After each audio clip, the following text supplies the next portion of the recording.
I'm Karaleigh Garrison, and this is Seeking Sunshine, where we find the positive in the trials of life. There are times when life just brings you down, down, down, down to the ground. And it's hard when you can't see the light, 'cause things don't look so bright. So now it's time to reframe and retrain your brain. It's time to look for the good. You know that you should. Why don't you join me? 'Cause I'm seeking sunshine. I'm seeking sunshine. I'm seeking sunshine. Oh, oh, oh. I'm seeking sunshine. I'm seeking sunshine. I'm seeking sunshine. I'm seeking sunshine. Do you like this song as much as I do? Ooh, it just gives me goosebumps and makes me want to dance. I am in love with this new version of Seeking Sunshine. This is the title song for my album that is going to come out probably around next February. If you want more information, please sign up and subscribe for emails from my website. My website is karaleiggarrison.com. Are you looking for ways to support my podcast? If so, then please like it, subscribe it, and leave it a review. Did you know that if you leave a review, it helps my podcast get shown to more people? I would so appreciate it if you could leave some words in the review box and let people know. Share this with your friends and family and just tell them about the episodes that you really like and some of the takeaways that you've personally received and that have helped you out. Hey guys, welcome back to the Seeking Sunshine podcast. I'm so happy that you're here and that you're joining me on this journey as we talk to people and listen to the things that they've been through, as we learn from them how they were able to get through their tough times and find the sunshine. Because isn't that what we all really need in our lives? We need to find the sunshine. So today I'm super excited to share with you another guest who has so much sunshine to share. Her name is Shareta Green. She is so amazing. She actually mentors Christian single women who feel like a failure to find fulfillment in Christ, in faith, healing, and self-worth so they can be restored and walk in victory. Have you ever felt just so alone and like you weren't living up to the standards of the world? Well, Shareta helps women to recognize their worth and their value no matter what is happening in their lives, which I think is such an honorable cause and it's so inspiring and so amazing. So she went through 30 years of pain and rejection, feeling insignificant and like a failure, and like she had a broken heart and just totally hopeless. And she used all of the experiences that she had during that time, that she takes those now and she uses all the lessons that she learned so that she can help other people. And I just feel like there is no better way to turn your pain into sunshine than by using it to help others. So she shares how the Lord was her rock and she helps others stand strong during difficult times. So I'm just so thrilled to have Shareta here. I love her story and how she's just turned all that pain into sunshine. So welcome, Shareta. Welcome to the Seeking Sunshine podcast. I am thrilled to get to know you better. So let's begin. I want to hear your story. Yes, awesome. Thank you so much, Karaleigh, for having me. My name is Shareta, and it has been quite a journey for me, and seeking sunshine with me growing to get to know the Lord over the course of my life, over these last couple decades. Not to put an exact time on it, but just for me getting the opportunity to be able to know the Lord and to know Christ and to develop a relationship with Him. It has been a lonely road for me. I know a lot of people have friends, they have companionship, they have family, they have people to lean on, they have people to talk to, and I didn't have that. And one of the biggest things that I dealt with in my life was, a lot of rejection, a lot of rejection. I would say that when I was younger, I had friends. I had kids I would play with in the neighborhood. And, when I was younger at that time, we didn't have, I'm in my early 40s, so we didn't have phones. And if you wanted to play, you played outside. Yep. And so it was I enjoyed it. I also enjoyed the diversity of where I lived. Everybody didn't look the same, they didn't sound the same. And we basically, if you didn't like a child, or another kid, it wasn't because of, what they looked like or what their background was. It really was just because they were a bad influence and that they would get you in trouble by trying to do truth or dares and, I dare you to lay in the street, stuff like that. That's not somebody that, you want to hang out with. And Nope. so it was a good experience for me. I would say for me, things began to trauma became in my life when I actually moved to I lived in upstate New York. So trauma came in my life when I actually moved down south. And I still live down south, but it was traumatizing for me because the diversity factor that I was used to, I didn't have that anymore. And I enjoyed, living, it was okay living here, but as far as it was hard for me to connect, it was hard for me to establish friendships because back then we had like the big plastic glasses and we just didn't, it was hard for me to connect because I didn't feel like I was welcomed. I didn't feel like other kids understood me. My hair was different. My complexion was dark and it was hard. Um, and that began for me a shift in my mindset where I began to not like myself. And it was rejection from that, but also it turned into self-rejection. And it took me years, like decades, for me to get back to the place where I actually began to appreciate myself. Um, what that did for me was I felt like I couldn't fit in. I felt like I didn't belong. I felt like I wasn't invited, to go different places or hang out with the other kids at school, especially the girls, because again, I didn't look like them. Um, it was just by looking, it's just I didn't fit um their mold or their idea. Now they were cordial, right? So I didn't feel like I was around mean girls per se, but at the same time, I didn't have close relationships and I didn't know how to make those connections. And so I'm there so were like maybe sorry. I'm so sorry. Well, and how old were you when you moved? 10. Oh, it's such a Yeah. vulnerable age. We moved Yeah. several hours away when I was like 14, and it's so hard to start over when you're a kid. Like it's Yeah. just so hard, but Yes. especially with other challenges. Yes. So it was basically me, my family, I just kind of like circled with that. Like I said, there were some people that I knew, but as far as like it wasn't like they were just my classmate, they were my schoolmate, but it wasn't like, oh, okay, we're gonna go someplace or we're gonna go to the mall or go to a movie or things like that.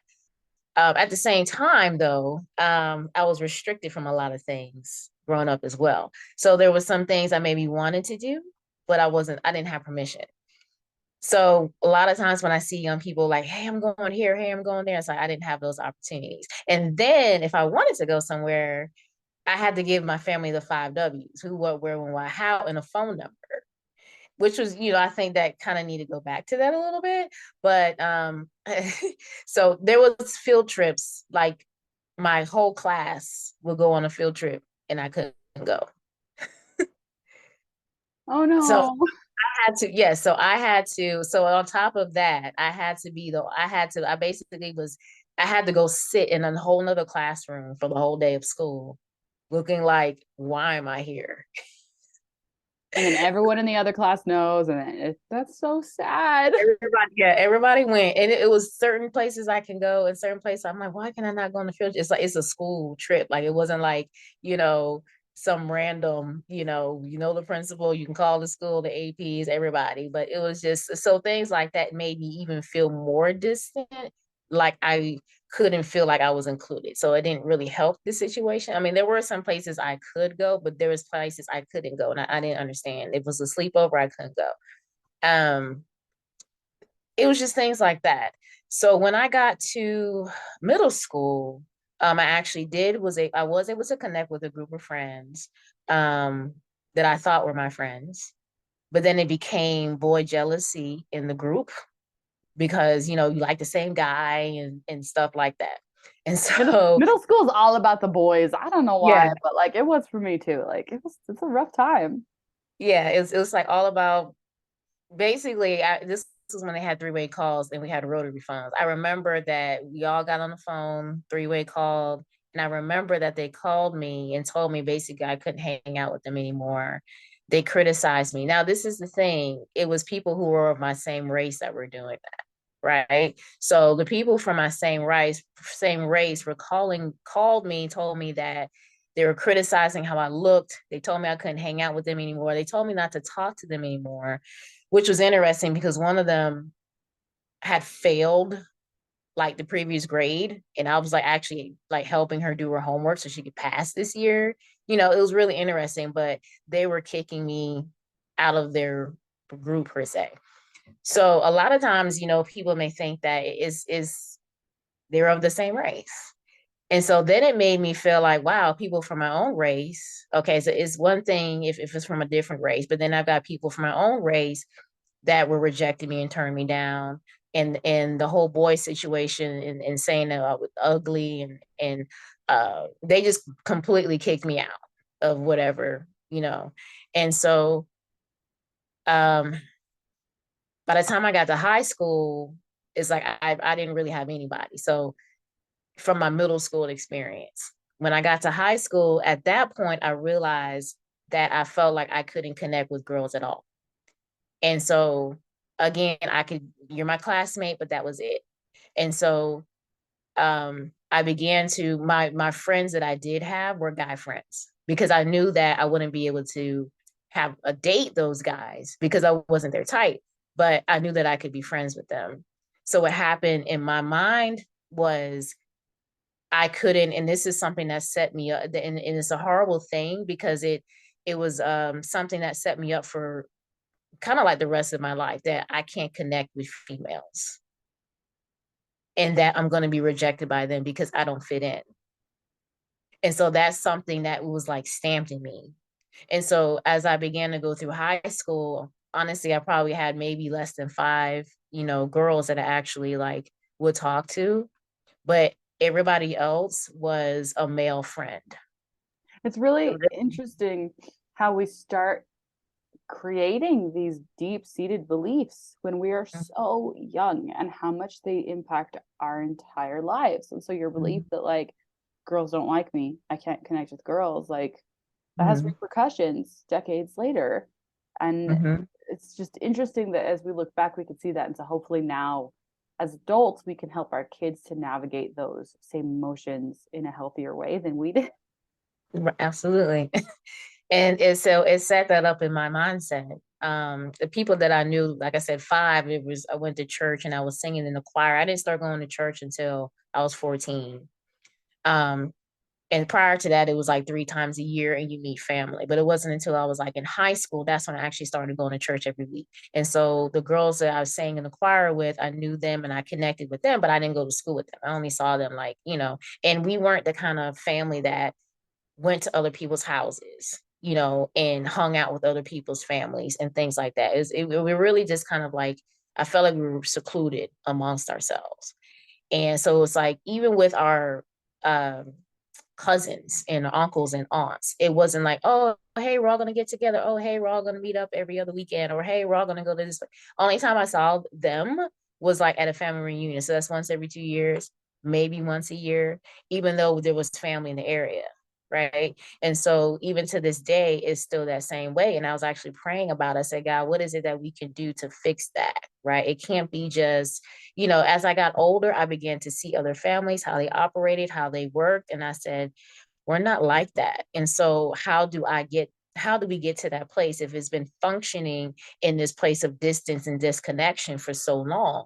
right? So you've got the school situation, disconnect, don't belong. Then you've got the extended family where there's really no communication.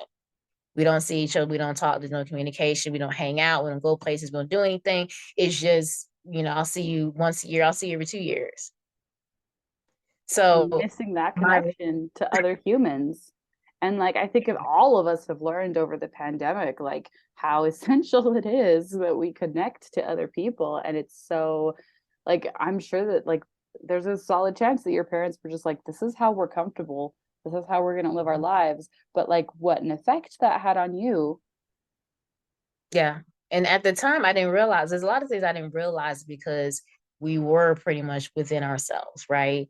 Until I got older and I started working and I started meeting other people and coworkers and meeting, and, hearing, "Oh, this is my family does this. We go here, we go there. We hang out every weekend, every other week. We do this, we do that. We hang out all the time. Like they're friends, quote, and family. And I was like, wow, I've never experienced that. And there's no condemnation because I can't change it. I mean, there's nothing that I can go back, but it's just in my mindset is I just pray and say, okay, when I have my own family one day, I definitely have a mindset to say we will do things different. I will say that we were raised to be very independent.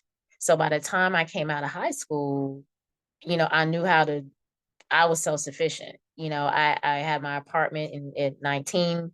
Um, and I was self-sufficient. I knew how to write a check. I knew how to pay bills. I knew how to drive. I knew how to wash dishes. I know how, I knew how to do all that. And I know a lot of times when people, they're not equipped when they're in their home to be able to do those things. So they trained us like we had chores, we had tasks of cleaning every weekend, washing the dishes, cooking the food. It's kind of like we were trained to know how to do all those things. So when we left, it was just like it was an easy transition. But what was missing was the connectivity part of it. Yeah. And I it think it's we didn't hang out. We didn't go to the movies. We didn't go out to eat. We didn't have, hey, go to the park. Whatever it is that you think that families would do, as a bonding component, I don't have memories of that. What I have memories of is going to school, and I worked during high school as well on the weekends, doing my homework, going to church, and doing my chores and my tasks. But I don't have memories of us just all sitting around the table or all just laughing or all just coming together and watching a movie. We were taken care of, and provided for, made sure we had, things like that. But I don't have those type of memories. Um, so it was a lot of disconnect growing up, and just lack of social interaction. I Um, do. I want to point out it's actually really beautiful that you like made sure to share the opposite like side of the coin there. Like, yes, here's all the ways that like my family was kind of lacking and right. how that has like affected me for my life, but also there were good things, you Mhm, know, like you was mhm, stable and you guys learned all these things and you became, mhm, great adults, right? Who mhm, knew how to take care of themselves and that's like essential and it's a thing that a lot of people are missing today and so mhm, I wanted to point out that like that's such a great way to like seek sunshine and to make sure you see both mhm. sides of the coin. Right. Right. And I appreciate that, especially as I got older, I had my background as in education. And it's like I was kind of wowed at some things, like, things that we were kind of trained to do. They don't, the younger people, they're not trained to do those things. So they're missing that component of knowing how to be independent, but we were missing the component of the social piece, right? And so I know that different people have different lives and different families, different situations. And I think for me, it's like everything's a growth process, and just one being able to recognize it. And like you said, the benefits and the pluses of it, as well. And I appreciate, being able to have an education. I appreciate being able to be in a loving home and nobody's fighting and arguing and drinking and all that kind of stuff. And so I do appreciate that. But as I got older, I just recognized what was missing that affected me in my adulthood, from my really since I came to Georgia and all the way up until my adulthood. And so my best friends were guys. My best friends were guys. And I have not had like a female best friend or a female in my life. And one thing about it, because I had low self-esteem as well. So if I tried to get into a relationship because of the rejection and the self-rejection, I didn't feel like I was worthy enough to feel like I didn't have high standards for other people, when it came to dating and relationships. And I didn't date a lot, but it was like I didn't have high standards. So the people that I dated had a job, but I would say that was pretty much it. You know, they didn't have their own place to stay, didn't have a car. I'm picking them up. Um, some of them have children, and so I'm dealing with the children and then having to, then there's the other mom that's a factor. It wasn't a situation where I felt like, oh, okay, let's buy me a flowers or do something spontaneous or random or just take me out or it was people who they were stealing from me, pawning my stuff, uh stealing my credit card. And but I didn't have so I've not I didn't have, You were kind of I missing guess. that emotional education. Because I want to take a step back and just point out that like parenting is really hard and we all just kind of do our best and it's not like there's a bunch of training. They just kind of hand you, I have 3 kids, so they just kind of hand you a baby and they're like, here you go, this is yours now, take it home and whatever. And you're like, but I don't, but don't, shouldn't I like have to do something like you're just gonna give me this thing and take it home? And so, you know, as parents, like there's you just do your best and you can only teach what you already know. And so what I've found is that a lot of parents from, the 80s and 90s and 70s even were like they were stable and placed huge importance on working, but not on like emotional well-being. And that tends to be a component that we see missing a lot. And so this is kind of our generation now where we're like, Mhm. how do we increase our emotional knowledge and abilities because it's just been ignored for so much of our lives and it's so important to Yeah. everything. I mean, self-esteem, it cannot be underrated, and yet Right. if your parents had low self-esteem, then they didn't have the ability to teach you to have good self-esteem. Right. Yeah, and it's like a lot of things are just passed down generationally. If you didn't see it in your household growing up or you didn't experience it, then translating that is not something that's like easy. You would actually have to practice, well, recognize it first, but then actually practice like, okay, how do I translate or how do I change or how do I begin to, make things different? And like I said, I don't blame, I'm not angry or anything like that. I'm just glad that um I'm aware of that. And so like the relationships I was in, it was not, some of them ended up in jail. It was just it's not, what people would, and people may judge me for accepting, those type of things. But I honestly felt like I couldn't get anybody better, or just, it's 10 years ago, I met somebody, probably 4 or 5 months. Person asked me to marry them. I didn't want to marry that person, but I was feel like, the time is ticking. Didn't want to be by myself. I said yes, but it ended up being that I found out that he told me that, he was on cocaine, was pawning stuff, my stuff was missing. And it's like, okay, I had to make a decision. I said, God, I have been by myself and you have taken care of me throughout my life.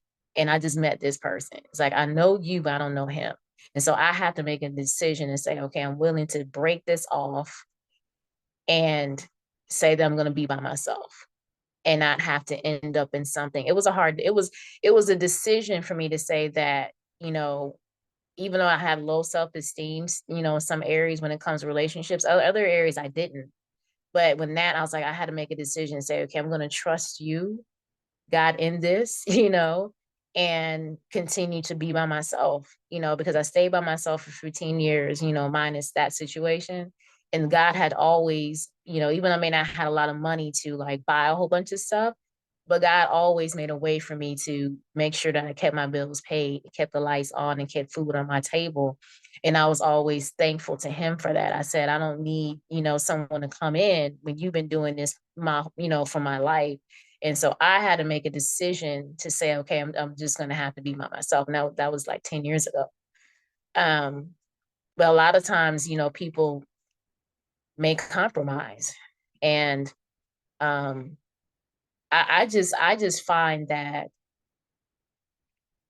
making decisions to do what's best in the eyesight of the Lord, is a lot of times not easy for a lot of people because people want convenience, they want to be comfortable, and they just want to settle because they don't, trusting, it's one thing to say you trust God, it's another thing when you actually act upon trusting the Lord. Well, and in so And many ways, at least in my life, it's like something will happen and it's like, okay, I'm going to trust God. And then something else will happen. And it's like he's saying to me, okay, do you really trust me? And then something else gets thrown at me. And it's like, Mhm, okay, now do you really trust me? And it's like, ah, but yeah, mhm. trusting It's God is continual. hard and essential. Yeah, it's continual. Like God is, I feel like he constantly will test us and bring different things to us, in our lives, to see where we truly stand with him. And I feel like, I know for me, it's been a growth process. Um, Me coming to know the Lord was a decision that I made. It wasn't like, I had a mentor, a coach, anybody that's like, okay, this is what you do first. This is step one, this is step two, and just get no, it was something that it was gradual, and it's like, okay, let me first start with praise and worship. And then I started just saying, let me just shut everything down and start to read. One thing is that even though a lot of times I felt lonely, right? One thing that helped me stay humble and appreciative is that I love to volunteer. I love to do outreach. I love to get into community. Those kind of things I would be like, even though God, I don't have this family, husband, kids, I mean, I'll be making a lot of money, but I'm blessed and I'm thankful because the people that I'm serving don't even have what I have. And so it's like I see the light and the goodness of God even in my life. And that's something that has kept me content and just being in a place of thankfulness and not in a place of complaint, or comparison. There was a lot of times where, especially on social media, I'm not on social media a lot. And the reason is because sometimes it can be discouraging for me if they're like, oh, I'm in France, or oh, I'm in, Hawaii, and there's a picture of them, or, we just got married and it's a new baby, and stuff like that, because that'll kind of make me feel left out. It invites So, uh, comparison. Social right. media invites comparison. And you know what? Yeah. There's something about it where it's like, it's almost like no matter how much work you've done or how hard you try to like be really self-confident and really grateful to the Lord, Mhm. somehow those little things just like prick at your heart, like, oh hey, Mhm. everyone I know is at Disneyland. And I'm like, I Mhm. wish I could take my kids to Disneyland. And I see that and it's like, oh, yay for them. I'm gonna try to Mhm. not get sucked in to that bubble of comparison and then self-doubt Yes. and then envy is such a huge one that social media invites. And it's so interesting that we look at social media and that's the first thing that we do is we compare. Yep. Yep. And honestly, I wasn't on social media. I'm not still on it really. I mean, I have a profile, but I'm not like on it, you know. Um, because I just feel like because it can become that, and then you get consumed and wrapped up in someone else's life or other people's lives and what they have going on, but missing who you are, right? Missing who the Lord created you to be. What are your gifts? What are your talents? What are your strengths? What is it that you have to offer? How can you be an asset? And these are things that He instilled in each one of us, gifts and talents. And it's just like finding it, seeking and pulling it out, for yourself. And it's good to celebrate others, but also finding out what is it that, you're good with yourself. Another thing is that for me working in education kind of really helps me because it's like I felt like I was able to pour, I felt like I was able to give back and be a person of influence. And so it's like I began to stop looking at, these big things, having the car. Okay, my car I'm driving is like 20 plus years old, right? Uh Even with, going to school and getting the degrees, okay, I'm not making the finances I want to make, but I'm blessed and I'm thankful. I may not have, the newest car out there, right? But I'm blessed and I'm thankful, right? Times I've ended up in the hospital for different reasons. I'm blessed and I'm thankful that I was able to get in the hospital and get out the hospital, having Wow. surgeries. I'm blessed and I'm thankful that, you know, that God was able to sustain me in those times when I was in the hospital, going to urgent care, back and forth. And What so, it, mhm. sorry, what occurs to me is just like envy really is like just straight up taking God out of your mind and out of your Mhm. heart. Like envy is the quickest way to just shove him out because you're denying the incredible creation he made that's you. Mhm. You're denying, all the blessings that you've been given in your life when you sit there and look at someone else and wish that you had what they have. Like there's no faster way to get Yeah. to just remove him from your life. And that's why it's so important to be grateful, like with everything you're talking about, and see the way that the Lord has worked in your life. Yeah. And it's been a process, to get to this point where I'm actually content, like whether it happens or doesn't happen, I'm still content because I know who I serve. I know who my Lord is. I know, Jesus Christ, is my Savior. I know Holy Spirit. And I just see his hands in my life. I see that scripture that says he'll never leave me nor forsake me, and he's never going to leave the righteous forsaken or his seed begging bread. And just taking that time to honor, taking that time to pray, but it's a process because we get anxious in life and there's like, a rat race of life and there's competition in life. And it's like, I'm content, my 30s was probably the hardest time because it's like, dang, I'm not making this amount of money. Gosh, people are passing me. Goodness, they're younger than me. They have stuff that I don't have, and it's like, can we shut that down and just, I like going for walks. I like watching movies, right? I like doing outreach. I like giving and just be appreciative for that. And I have my goals, that I've set and just even sometimes not meeting those goals, right? And people truly not understanding who I am and stuff, understanding me and the heart that I have. Even businesses that I've tried to pursue, okay, it hadn't taken off the way that I wanted it to. So that rejection came from that. So it's not going to stop, but I think it's just how it's handled, and as far as like with the, having female friends, it's like, okay, God, how do I step out? Right. So I made a decision maybe earlier this year. I said, okay, some women at my church, how do I step out and just contact them? Right. How do I step out and just begin to have a conversation after church? How do I step out and just greet, because those things were uncomfortable for me because of my past. And it wasn't like, oh, hey, let me mentor you, let me coach you. Now I had like a mentor like when I was in college and it was like 5 to 7 of us or something like that. But that was like, 20 years ago. But outside of that, it's like it wasn't like anybody was like, let me walk with you through different areas of your life. Well, and I You think know, it's really beautiful that you're like, what can I do differently? Instead of just like, let me right. wait for God to send me a best friend. What can I do differently to be a better friend? What can I do to meet people? And I also Mhm. want to add that like that's what this is all about, the seeking sunshine Mhm. thing. The sunshine is God. The Mhm. sunshine is Christ. And like we are looking for him. We are actively seeking for him when we are our most anxious, when life seems really hard, when we, hop on social media and see all these people who have things that we don't Mhm. have. We need to stop and look for the sunshine, look for God in our lives. And that's how we, lift our spirits and have the hope and the joy to go on. And I see that so much in your story.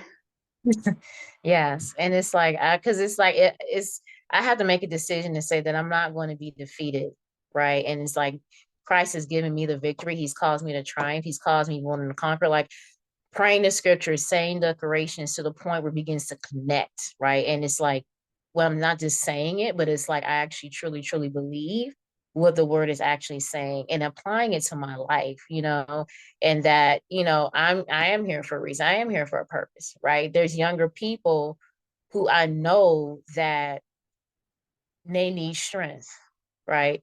And they may not be as strong, as I was, right? There and everybody's has strengths, everybody has weaknesses, but I know that there's people who are young and say, I need strength. Like, how are you able to live in the singleness of life for this long, right? And it's like I'm in a minority, at my age and not be married and not have any kids. Like I think I know, I don't think I know anybody. Like I think I know one person, she was previously married. That's similar, right? Two. But most people that I know have one or one or the other. If they're not married, they have kids, right? So Yeah, it's and not I know a lot. I know a good number of women who are single older in life, and it's an interesting thing, like in this church culture of like, get married, have kids, get married, have kids. That's what your life is supposed to be. And you know what? That's not always what happens, even if you Mhm. want it. And sometimes people don't want it. And we have to start going, you know what? That's okay. Like, we need to stop pushing this like normal pattern of life on people, because there is no normal. There is Mhm. so, like, so many who are doing what, what they want or what they don't want, but it's not falling in those lines, and that's okay. And Mhm. it's you are a great example of someone who's going, yeah, I don't have kids and I'm not married and I still love myself and I know that God still loves me, Right. even though he has yet to, bless me with these desires of my heart. Like, I'm still his daughter. I'm still loved by him. My life still has so much value and so much potential. Right. And that's what Absolutely. you're teaching people. Like, with your story, that's what you're sharing to Right. all these women who are struggling, which is so Right. many. Right. Yeah. And yeah, I mean, it really comes down to a decision. It's like, you're going to choose man or you're going to choose God. It's not comfortable. It doesn't feel good all the time, especially around holidays and things like that coming up. It's just understanding the value, of, to me, what's important in life, and that's serving and being a reflection of Christ, as much as I can be. We get frustrated when people have their days, nobody's superwoman or superman, and people have their moments. But it's like you said, it's just me being comfortable and being content and being satisfied where I am. And it's just that piece of it, I think, is a big struggle for a lot of women, because they feel like they have to fit in with culture, right? They have to fill in with, some people get married in their 50s and 60s, but and their assignment was to serve God, or serve him in whatever capacity of life it is, and marriage came later, but they knew that they have fulfilled. I think the biggest thing is knowing at the stage and season where you are right now in your life, are you doing what the Lord wants you to do? And are you, fulfilling the assignment, whatever that may be? It doesn't necessarily have to be in church. It doesn't say that in scripture. It's where you are. Are you being salt and are you being light? Right. And there's different seasons, maybe a growth season, and maybe a season of healing, dealing with grief. My family has dealt with that, dealing with grief. Maybe a season you're overcoming that, a season of just studying, a season of coming back into self-development and knowing who you are, right? And it could be a season where you give, could be a season where you receive. But in that season, it's like seeking God. It's like, what is it that I need to learn? What is it that you want to do in my life? And the thing is that let me not miss, what you're doing. Because some people The can be angry. lesson. Yeah, people can be angry. And this season coming up, yeah, people can have their views about it, but it's like, time for sharing and caring. But I think a lot of it, people get stressed out, and that's like, why? Why is there anxiety? Why is there just this race? Why is there, people are stressed out and anxiety? It's also a time where people are lonely because they're remembering things as well, right?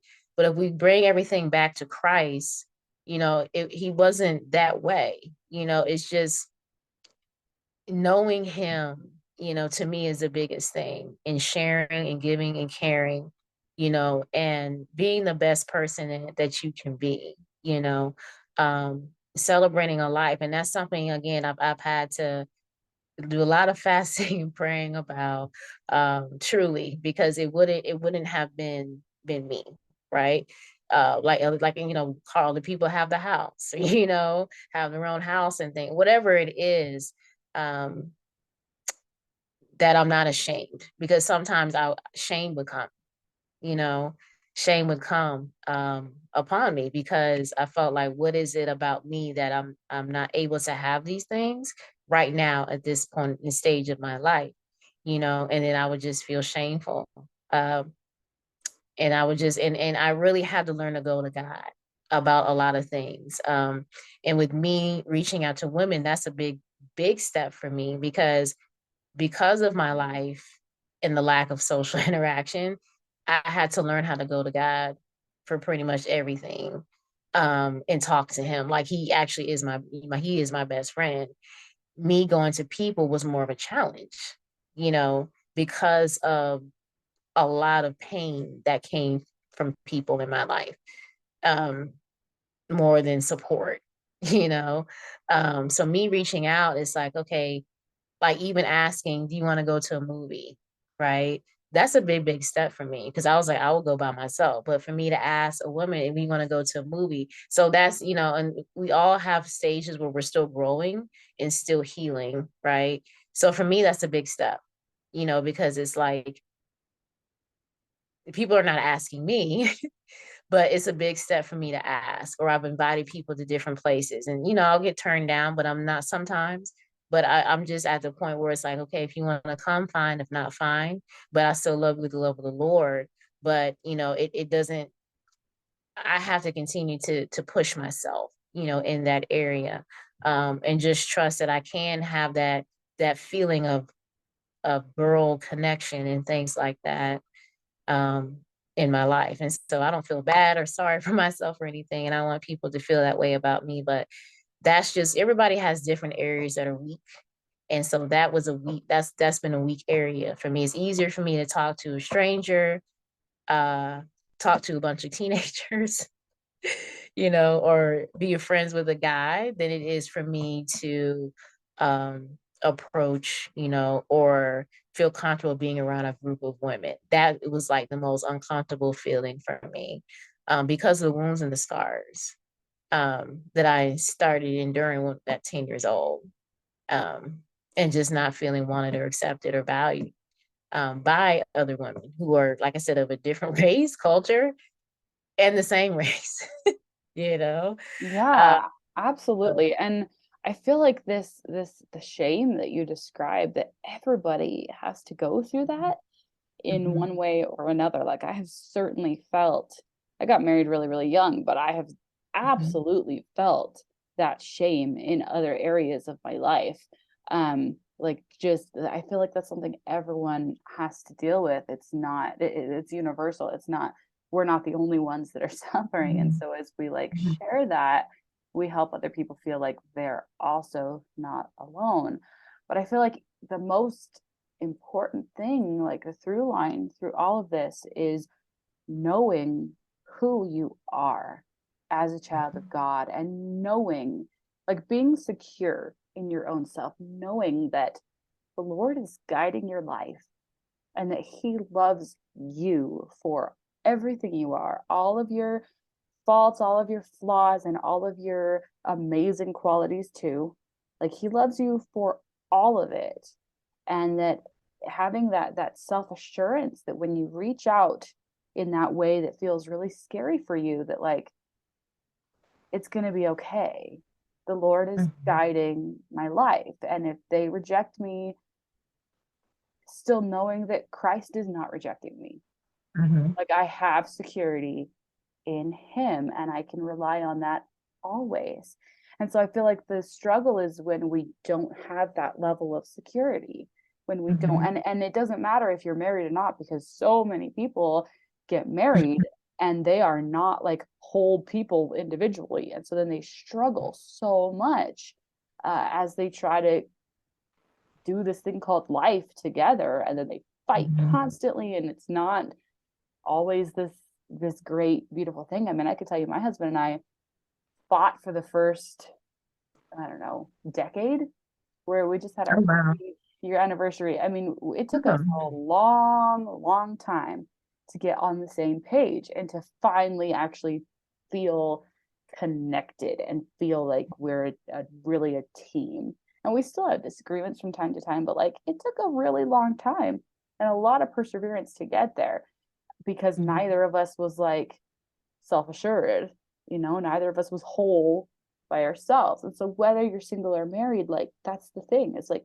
connect with Christ and like really truly deeply understand that he's got your back, that he's the Yeah. one you can rely on, that he is guiding your life. And if you can look for his hand and the guidance he's giving you and look for the sunshine, that that will help you to get out of your comfort zone and to be more confident.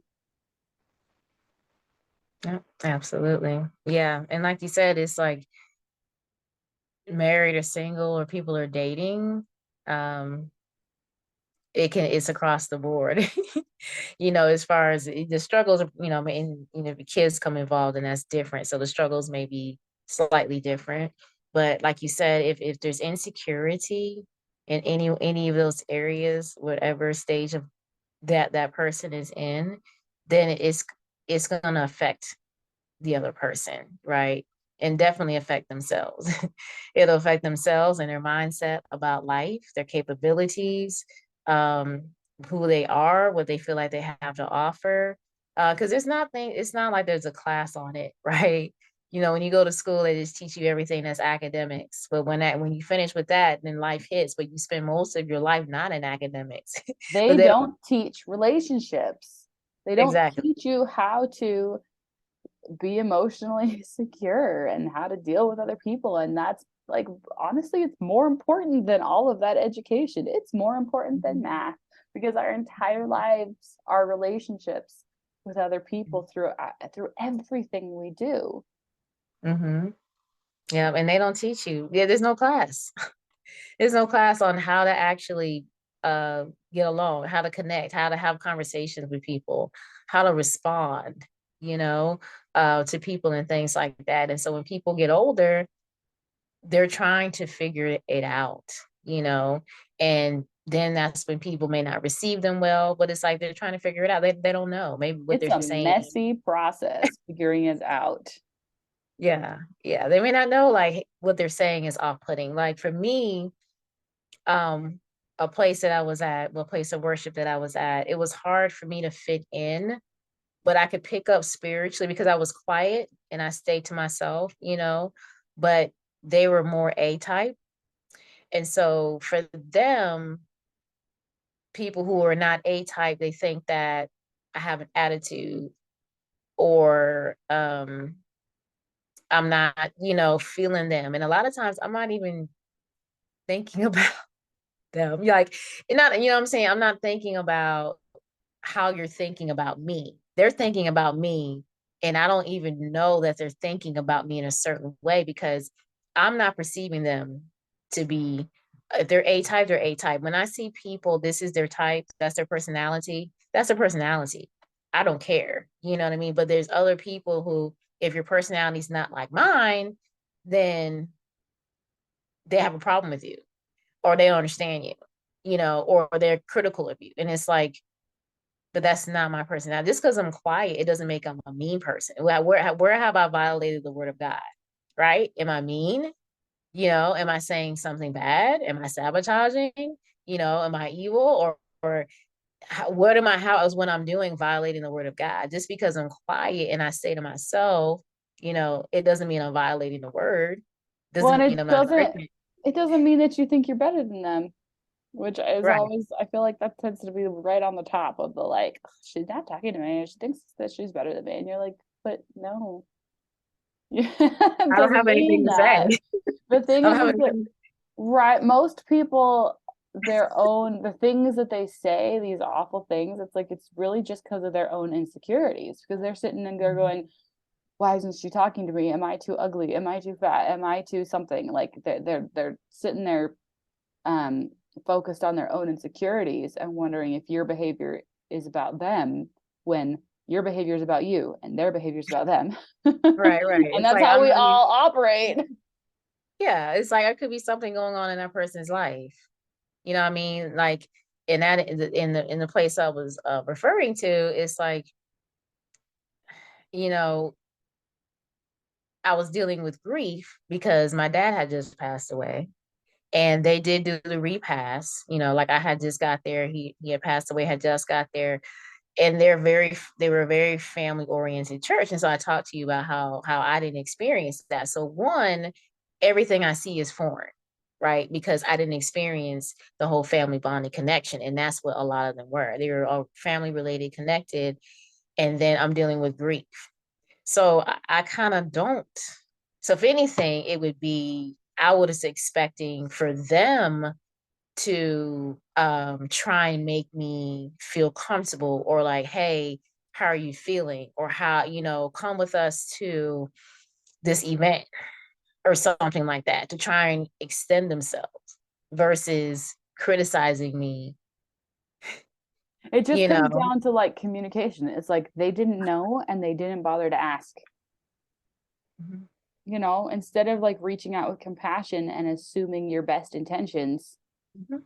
they did the opposite. And it's like if we could just all be more, compassionate and assume the best of each other instead of the worst, like what a Yeah. better world this would be.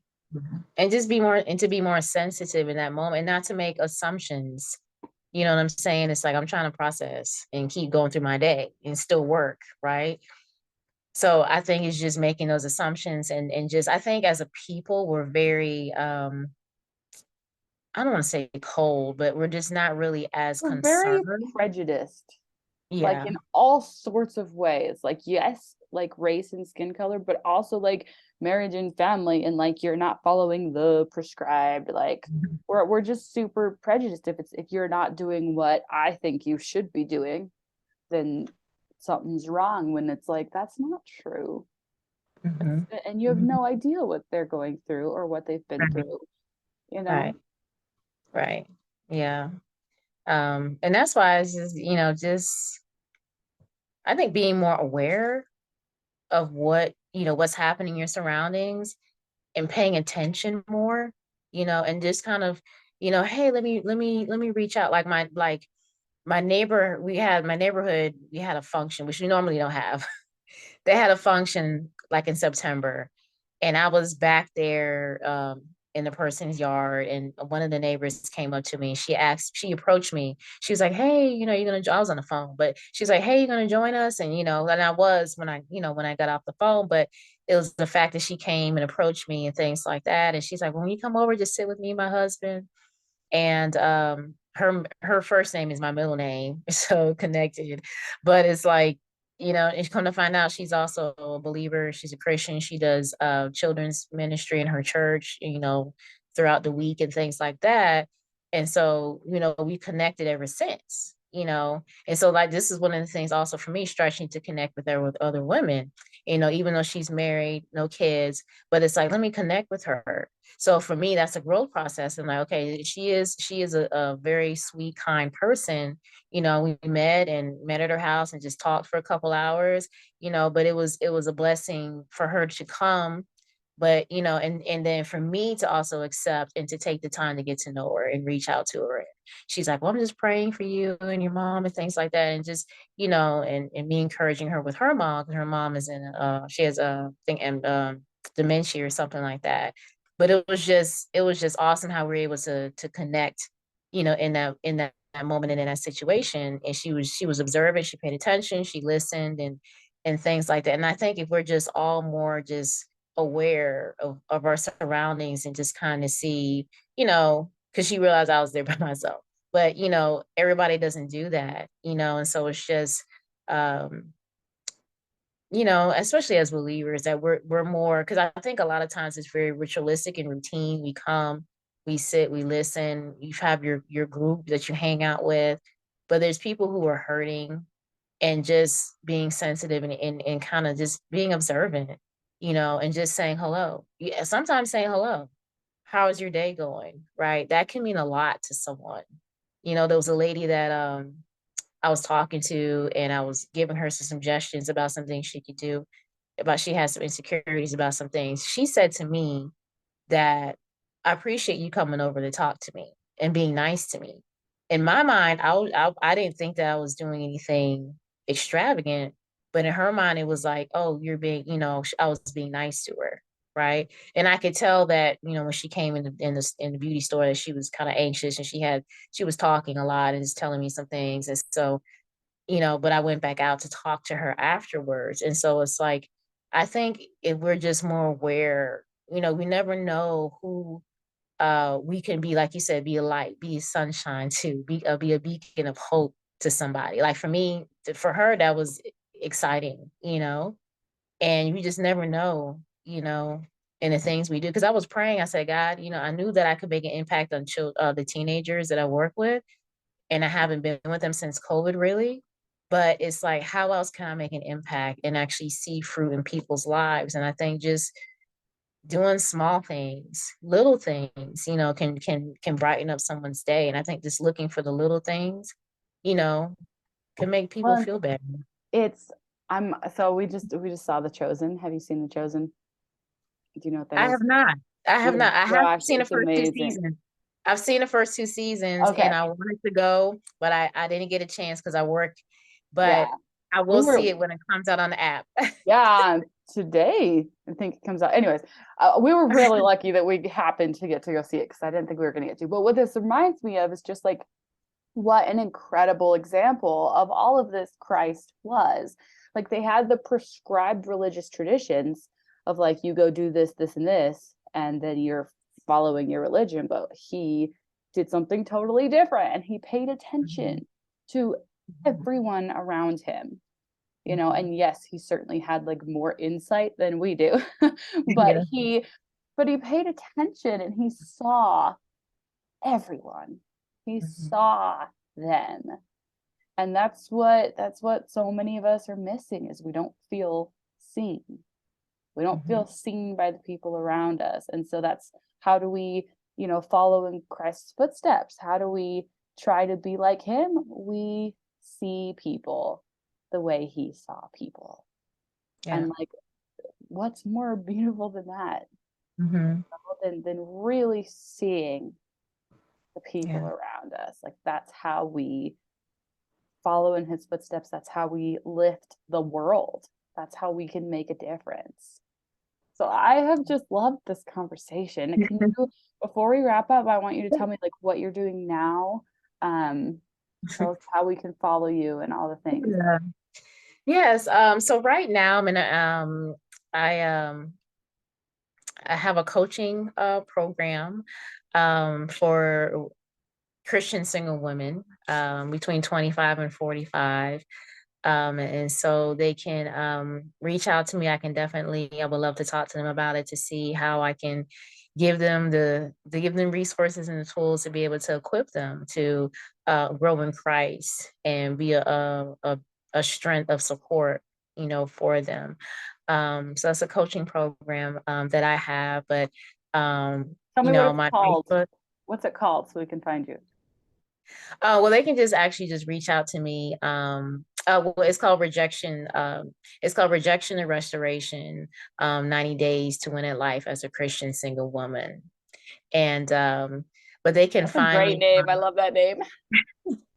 Yes, but they can find me on just Facebook. My first name. Um, my last name is Green. My first name Shareta. My last name is Green. Also, I do have a book on Amazon. It's called The Good Fight, Victory is Yours. And Awesome. Congratulations on that. I feel like we yeah. skipped over a whole thing of like, let's talk about your book. Yeah. So I do have a book on Amazon called The Good Fight Victory is Yours. And my email is info@goodfightfaith.org if you want to email me as well. So you can definitely reach out to me, message me. I would love to talk to you or just pray for you, especially in in difficult times like this, as the holidays approaching, and just need somebody to listen. I'm definitely willing to listen, definitely willing to pray, and be a beacon of hope and support for you. Oh, thank you so much. That is amazing. That's amazing that that's what that you're doing now is like you're coaching women. You've got this book that I'm definitely gonna have to go get. Like that's so beautiful that you've turned like this really, difficult thing in your life into something where you can turn around and help other people when they're Yeah. also struggling. Like that is what more beautiful thing can you do with your life than to help other people with the things that you've learned in your own trials. I love that so much. Absolutely. Thank Absolutely. you. Thank you Thank so, you. so much for meeting with me today. I have loved getting to know you and your story. And you're just like, I love it. You're so inspiring that the goodness in your heart that you want to share with so many people. So thank you so much for coming on today. No, well, thank you for having me, Karaleigh. I love Absolutely. the opportunity. It's been nice. It's been a pleasure. It has been. It has been. Well, I hope you have a truly beautiful day. Thank you. You too. Bye. Bye-bye. Wow, thank you, Shareta. I absolutely loved spending time with you and learning the whole story that brought you to where you're at. I learned so much about how we can turn our pain, no matter how individual and unique we feel like it is to us, we can turn that into something that's going to help the whole world. So here are my favorite takeaways. Number 1, I had to make the decision to trust God. Number 2, God always made a way for me. Number 3, making decisions to do what's best in the eyesight of the Lord is not easy. Number 4, it's one thing to say you trust God. It's another thing when you actually act upon trusting the Lord. Number 5, it's going to be okay. The Lord is guiding my life. Number 6, if we could just be more aware, we never know who we could be a light to. And number 7, doing small things can brighten up someone's day. Oh, so much joy and beauty in this episode. Don't forget to go look up Shareta Green on all the social platforms. And then don't forget to reach out about her coaching program called Rejection and Restoration, 90 Days to Win at Life as a Christian single woman. Shareta, thank you again for coming on to the Seeking Sunshine podcast. And thank you to everyone who is listening. You have no idea how much it means to me that you come here week after week to listen to these uplifting stories. They mean so much to me, and this whole project has such a huge place in my heart. And I just hope that it brings you as much joy as it does me, and it lifts your soul as much as it does mine. Thank you for being here, and I'm going to leave you with a song.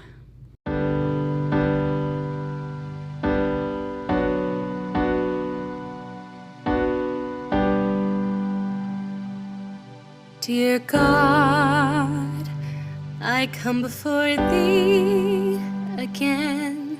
I'm worried that it bothers you. I have the same request. Father, we still need money. Father, please grant me patience. But most of all, what I need is thy strength. 'Cause this is hard. This life I lead is not what I had planned. This is hard. There is so much I do not understand. I know that you're there. You say that you care, but sometimes I struggle to feel your love. Dear God, I'm back on my knees again. I'm hoping that you'll see through my overwhelming pain. Father, I still want to know you. Father, I'm trying to be faithful, but what I need is to see your hand in my life. 'Cause this is hard. This life I lead is not what I had planned. This is hard. There is so much I do not understand. I know that you're there. You say that you care, but sometimes I struggle to feel your love. When it's hard, those are the times I feel the most alone. When it's hard, it's often because I'm drained to the bone. When I don't hear your voice, what is the right choice? Why do you feel far away? Dear God, I'm pleading today. If you're on my side, then come what may. 'Cause this is hard.